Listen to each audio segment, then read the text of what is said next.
I'm starting a Pokemon card business with only one card, and that is...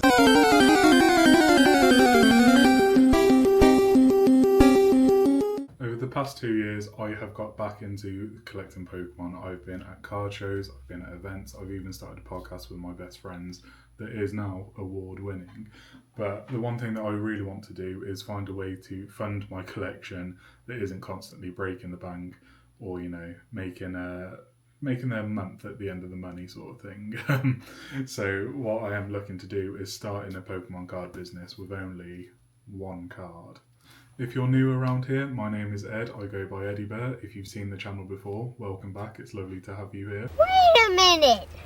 Who are you? Whether it's memorabilia, wrestling merchandise, wrestling belts, and Pokemon, I've been a collector through and through my entire life. And now I want to turn my passion for collecting into something that I could potentially start a business with. Having had experience at card shows on being both sides of the table now, thank you to Jarl of the Cards for giving me the opportunity to help out at Wolverhampton Card Show. Definitely check it out, one of the best shows in the UK, and it is free to enter and always will be. I have decided that this is a time I really want to bet on myself and take the plunge and fully throw myself into something. And who knows, see what happens along the way. Being out in the Pokemon community is hands down one of my favourite things. We regularly attend card shows, we get in the thick of it, we interview vendors, we talk to the public, we play games, do challenges, we do the full works. And now I want to do something that's also in that space, allowing me to meet people in the hobby and also just get a new sort of appreciation for what it is that vendors themselves do, whilst also earning a little bit of money on the side. So I'm starting a Pokemon card business with only one card, and that is an Ace 10 Mega Charizard Y that I pulled myself from a Lucario Ascended Heroes Pokemon poster collection. I've heard if you subscribe, your pull rates massively go up. I mean, pulling the card raw, at the time of pulling it, it was £400. I think it's now dropped down to around £250, £270, which is still obviously insane to get out of something that I managed to get the product at retail price, so it was 50 quid. Grading in a 10, recent sales, I will pop up on the screen, have been hovering around £2,000, so massive cash injection to start the business, and it's going to give me a lot of access to capital that I need to get cards very quickly to build that portfolio. Now, in building that portfolio, I'm going to go about it in 3 primary different ways. One will be reviewing my own personal collection and see if there are things that I'm not massively precious about keeping. Now, as somebody that, as you can see, my whole office is dedicated to my nerd hobbies, getting rid of stuff in my collection is going to be difficult, but it is a necessary evil and a necessary step. If you follow me on Instagram, you will have definitely seen this beautiful Giratina playmat before. But I just want to show you some of the stock that I have to start off with. So we've got a PG9 Japanese Articuno from the Classic Collection, a PG10 Latias from V-Star Universe, criminally underrated artwork and card this, the Ethan's Typhlosion from Heatwave Arena in a PG10, an Ace 8 Radiant Eevee from the Pokemon Go Premium Collections, a PSA 9 Gold Pikachu, a PSA 10 Edward Newgate Alternate Art from Japanese PRB01, a Beckett 9.5 Gardevoir from Scarlet EX. Overwhelming majority of my collection outside of master sets is Japanese. I had quite a lot of Japanese art rares that I could also sell. And these will be a much lower cost price to sell, but then also hopefully a volume game that I can pump out quite a few of these at shows. So we've got Tyranitar, Grafaiai, Shroodle, Krokorok line, an insane Arctobax line from Paldea, Aurorus from Perfect Order or Municus Zero, just as a small sample of what's going to be available. And then English Pokemon from dupes that I've pulled. We've got Piplup, Rowlet, Golden Bellybolt, Golden Hyper Rare, Pikachu from Surging Sparks, an adorable Dedenne that I picked up, a series of Celebrations Pikas, And we all bought loads of these, hoping at the chance of a 10. A super cute Fido and an adorable Togedemaru from Phantasmal Flames. We'll also be grading some cards from my personal collection that I've lifted out to grade with Ace and then sell on the stand. Again, not having to buy these on the secondary market. The profits I make will be maximised because they're personal gradings instead of having to buy them at, say, 70% of market. I have them already. The only cost to me is going to be the grading fees. From my One Piece collection, I will have a variety of singles from super rares, alternate art, a lot of deck building potential, and also just insanely cool artworks like this alternate art king, incredible, koala, secret rare, Ace Sabo and Luffy, loads of jewellery bunny because it seems to be all I can pull, but yeah, very cool Ace as well. The next thing I'm going to do is lean on my friends within the hobby. I have got a very nice community and presence on Instagram now, amassing over 3,000 followers in a little over a year, so super grateful to have that, and the connections I've made along the way have been amazing. As I say, my best friends and I have started a podcast. I'm in numerous group chats with incredible people. I get to meet up with friends all over the country when I travel to different shows. It is just so much fun. So I will be putting stories out, seeing if there are any collections or cards that people are looking to offload. You know, doing that classic thing of I will take off like your collection for 70% dependent on what it is. Obviously, if it's higher end stuff, I will pay above that because if something sells for £1,000, I'm not going to be offering you 700 for it because like that's an insult. But where I'm going to be particularly targeting like the smaller, lower end stuff in the short term, I'm talking like art rares, illustration rares, trainer gallery, character gallery in Japanese, those sorts of cards. The margins aren't that great, so if a card is going to sell for like £2, I can only really offer you 150 on it to sort of make it worth both of our times, especially if I'm buying in bulk. So I'll be putting out feelers to my followers and those that I follow to see if there are any people looking to cash out, get some quick money for their collections, and also give the table a bit of variety. I am going to predominantly be doing Pokemon, but as somebody that also loves One Piece and Dragon Ball, I will look to include bits of that on the table as well. Like, I am a massive Broly collector. I don't know if you can see, but over my shoulder here I have a massive Broly Funko Pop. I've got a signed Goku and Broly Funko by the voice actors, so Dragon Ball is something that I like have lived and breathed since I was a little kid. So it'd be really cool to see that, and also see like how well that stuff sells, see how many people haven't even seen like Dragon Ball cards out in the world before. Like, I always know it's a novelty when I see them at shows, so having a good mix of stock is something that I really want to do to try and sort of see what works the best, what sells the most. I'll also include like some plushies.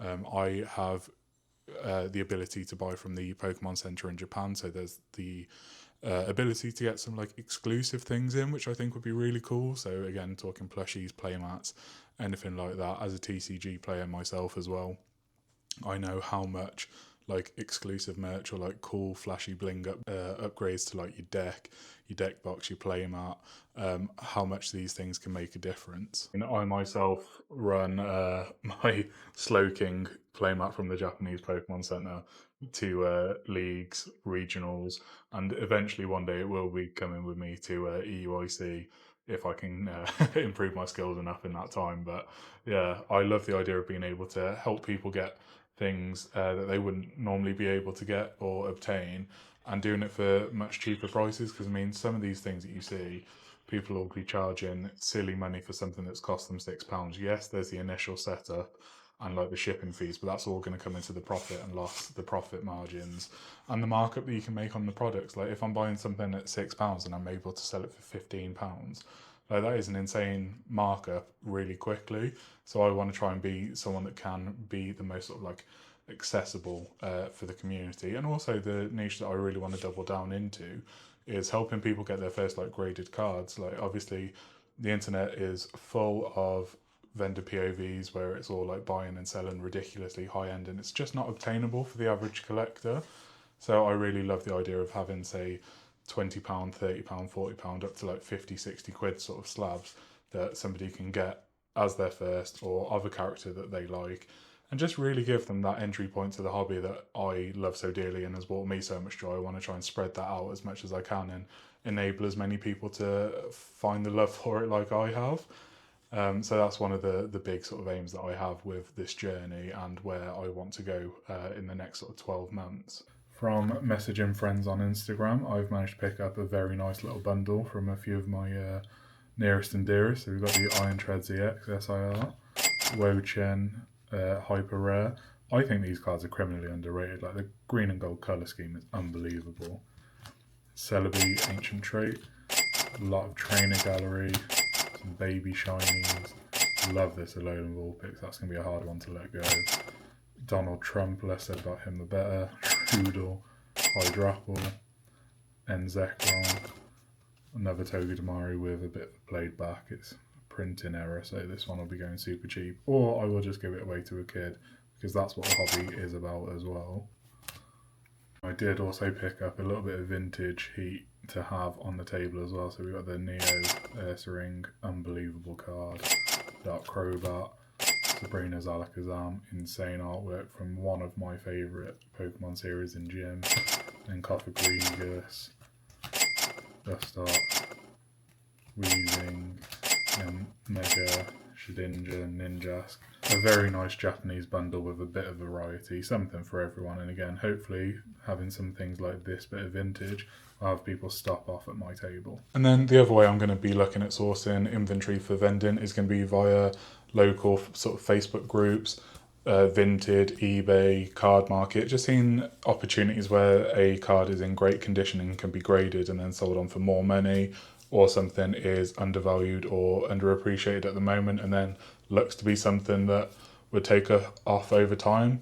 If you've watched any of my previous videos, you'll see I've done videos on like the cards that I will be buying, the ones that I recommend, or the ones that you can pick up really cheap and then grade for big profit.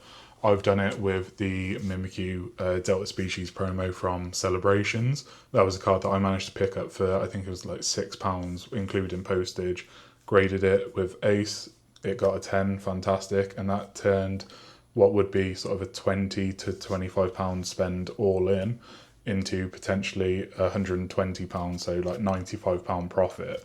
And those are the kind of markups and opportunities that I'll be looking at, and then doing a bit of a volume game on the lower end stuff, just so that again I have that constant cash flow of low end stuff going out at volume. I say mid end is not at all mid end when we look at the price of like some of the things in the hobby, but having that kind of range of, okay, this is like £5 things in a binder, £5 plus in the cabinet, graded cards, just having that good mixture so that there's something at the table for everyone. And obviously buying, selling, trading, I want to do it all. I want to do the full range, and I cannot wait for the experience to sort of come in. In the short term, I will be looking at selling some of the more higher end stuff on eBay, just for the protection for both the buyer and the seller. eBay is a platform that has hundreds of thousands of daily users. It's basically the easiest channel to advertise on. Hopefully that will sell quite quickly and give me more access to capital and cash flow that I can use to reinvest into further stock, and also getting equipment that I may need for actually vending itself, like label printers, bulletin boards to hold the slabs and singles, any signage and promotional materials, business cards, anything like that, just so I can start to cover those costs without actually having to spend anything outright from my own pocket. Several days later. Well, I am here to provide the first mistake of what will be many that I make along this journey. So I put all my eggs in one basket originally and was just looking to build stock ahead of potentially vending at a show in the near future, sort of that summertime this year. And what that really hinged on was the selling of this Charizard quite quickly on eBay. What's interesting to note at the moment is the PSA 10 price of this is going absolutely crazy. So at the time that this got graded, it was I think it was like $4,500 in a PSA 10. And at the time of recording this, which is around sort of a week later, that's gone up to sort of $6,500. But the Ace 10 variant has actually dropped in value, so it's gone from being like 2,300 to a recent auction finished at around £1,700. So because of that, I'm now going to pivot my strategy a bit, because I think this should still continue to go up over time, and I'm not like mad desperate to get all the money from this in the sort of immediate short term. I'm going to pivot slightly and actually start selling some of my singles on the likes of like Vinted, just so that I can keep a continuous churn of cards coming in at a lower rate, sold slightly higher, and then that money reinvested into buying out like smaller collections, maybe a few higher end things, or just reinvesting those profits and keeping the sort of the cash flow and the rotation of stock coming in quite sort of thick and fast. So the next step that I'm going to be taking is documenting all the cards that I have, putting them up on Vinted, so taking pictures, giving descriptions. I'm going to be as transparent as I can be in terms of the condition of cards, so that everyone knows exactly what it is that they're buying. If you are looking for any cards in particular, please check out my Vinted. I'll drop a link in the description, and I'll put my username up on screen here. I will do like bundle deals and everything as well.